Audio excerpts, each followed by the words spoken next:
Admiralty Island, almost 1,000,000 acres of old-growth temperate rainforest, intact, in the midst of the Tongass National Forest, in the middle of southeast Alaska. It has snow-covered mountains, rivers, lakes, streams, lush estuaries, where all 5 Pacific species of salmon spawn. Admiralty Island has been called some of the best brown bear habitat in the world, supporting one of the densest population of brown bears on the planet. In addition, Admiralty supports the densest population of nesting bald eagles, all testimony to the immense richness of this island. The Tlingit Indian migrated to this island thousands of years ago, where they developed villages and a rich culture based on the island's gifts. The blood of their ancestors was spilled in defending this island. In a cultural way, Admiralty is their island. Starting in the 1950s, the U.S. Forest Service planned to clear-cut most of the Tongass, including Admiralty Island. Years of pitched political battle followed, when finally a coalition of Tlingit elders, bear hunters, conservationists, and just plain folks were successful in convincing President Carter to proclaim Admiralty Island as a national monument.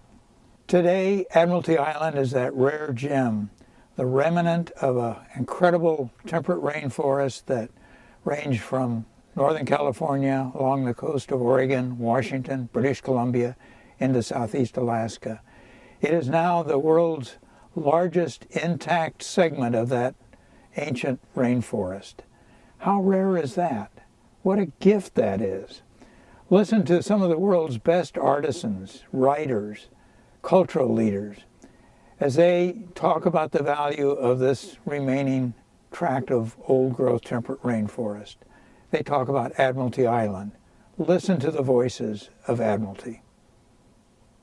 It was this understanding of the value of big trees that really, I think, highlights one of the unique, important aspects of Admiralty Island. When we think of the conservation units that have been designated, not only in southeast Alaska, but really across the country and around the world, it tends to be those areas that aren't particularly productive, that don't have the minerals, that don't have the timber, that don't have the resources that society wants to extract. It tends to be misty fjords, it tends to be Tracy Arm, places that are extremely scenic but don't have good timber value. Of all of the wilderness units that I'm aware of, there is no place like Admiralty Island where a large intact island of highly productive old-growth forest has been protected as a monument. That's incredibly rare and it's incredibly valuable. We as conservationists must hold a firm line. But in truth, nothing is ever settled. Nothing's ever done. Congress passed the Alaska Native Claims Settlement Act. Congress passed ANILCA. Congress has amended and can continue to amend those laws. Admiralty Island was protected with the stroke of a pen, and it can be unraveled bit by bit with future strokes of the pen. That is what we see happening, and that's what troubles me. I hope that conservationists, natives, and politicians have the collective will to ensure that the unraveling, if it must occur, is in a controlled pace and is at a slow pace. For with Admiralty Island, they are dealing with a priceless and irreplaceable resource. The wind blows constantly either one direction or another in Seymour Canal during the winter. And what I make that, it's like a washing machine effect, which just is a constant churning of nutrients. And along with coupled with those huge systems, like those river systems or those intact river systems, that's the real key, I think, to this productive system. And it just supports a phenomenal amount of life. My uncle always spoke about Admiralty Island with this sense of awe or reverence. We had Mitkoff Island, Kuprianof Island right nearby, but there was just something mystical about the idea of Admiralty Island. So when I finally got over there with friends like Carl Lane and with Stan Price, of course, then I had the chance to be right in the midst of the bears. And it's hard not to become immediately involved. So I just think we have to be ever vigilant to keep from in any way spoiling or diminishing that monument. Admiralty Island has been the pivot point around which the last half of my life has rotated. You know, my experiences there, when I first came to Southeast from South Central, and the friends I made there and the experiences I had have informed 90% of the rest of my life. I think it was clearly a catalyst for a good deal of what I write about. You know? It was at Admiralty that I started my education of the Southeast ecosystem and natural systems, natural history, and the human history. And that's all material that's been the foundation of my writing. So, critical. I'm from Mangoon, Alaska. It's on Admiralty Island. It's a Fortress of the Bears, Kusnuu. Just that alone is one of my main inspirations on carving is the amount of bears and wildlife we have in our area.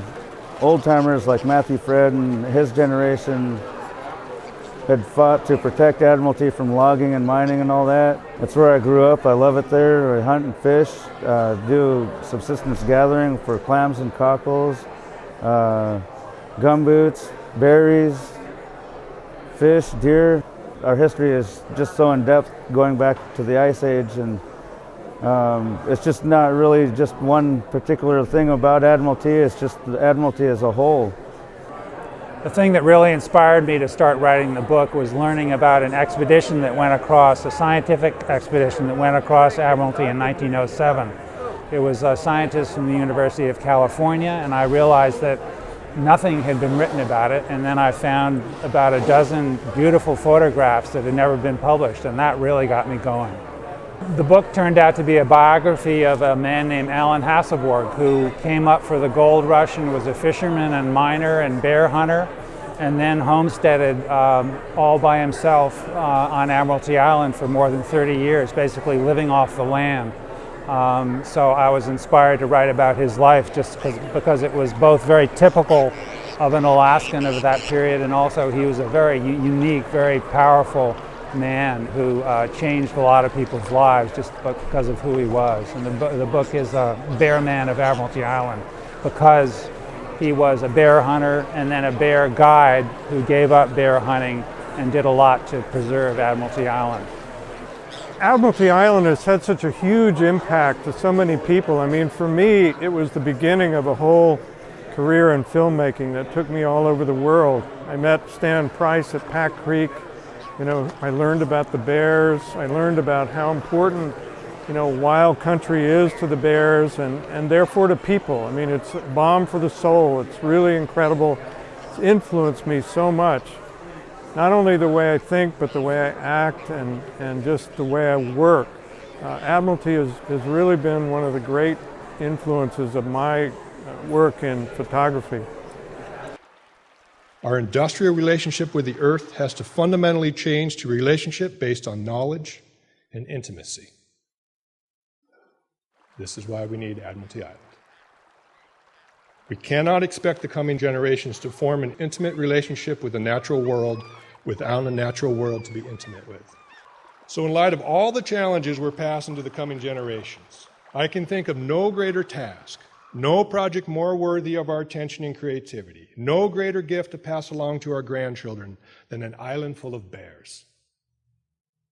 I have no doubt that our descendants, generations from now, will embrace the remaining scraps of Alaska's wild lands in much the same way that New Yorkers cherish Central Park. There will come a time when it will be political suicide to advocate the cutting of the last trees or the filling of the remaining valleys. Rarity will demand it. As the ecological fallout from our industrial choices become increasingly clear, pieces of the earth still relatively intact will become increasingly important sources of inspiration.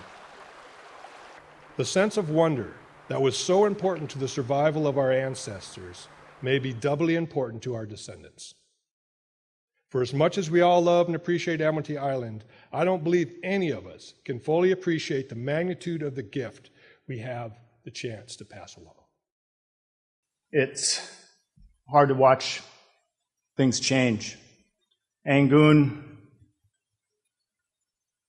and the people of Angoon have struggled for a long time to keep the culture alive and to keep the memories of our ancestors alive also. The whales, the deer, the bears all have a great part of our tradition. My grandfather taught me that the bear is the owner of the woods, and that when you come across a bear track, you step over it, you never step into the bear track, and that you never talk bad things about the bear, because when you come face to face with the bear will sense your fear and know that you've said some bad things. It gives us strength to see all of you standing before us and knowing that somewhere along the lines in time that Admiralty Island will be taken care of. For my grandchildren and their grandchildren, my mother's uncles would say, be strong. Admiralty Island needs your voice to protect this incredible treasure for future generations. Please add your voice.